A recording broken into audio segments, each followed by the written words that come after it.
Quinn Albers, the man who killed a woman last year inside of a cemetery, learned his fate this morning. News Channel 15's Gina Glaros was in the courtroom for his sentencing. So what happened there, Gina? Albers will spend the next 67.5 years behind bars, a decision that will allow Katherine Gick's family to put this nightmare behind them.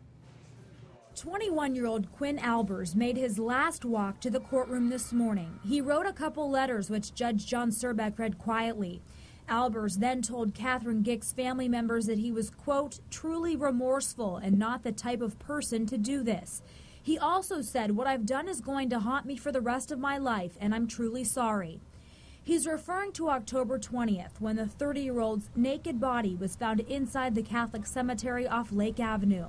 There were items on top of her body that had been set on fire, as well as burns to her torso, pelvic area, and arms. He pleaded guilty last month. It was a strong case. We felt good about the case if we had to take it to trial.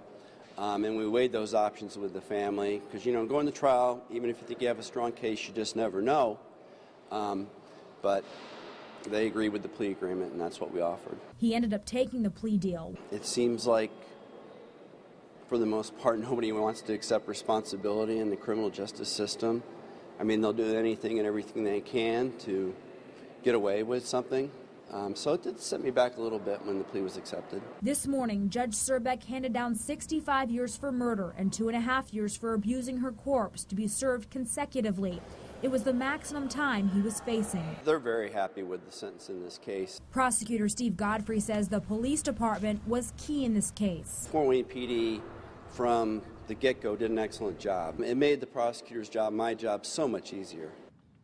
Under Indiana's new law, Albers has to serve at least 75% of his sentence. That's 49 years behind bars. I spoke to Gick's dad and sister after the sentencing. They say they're ready to move on, and Albers' apology will only make him feel better, not them. Gina Glaros, News Channel 15.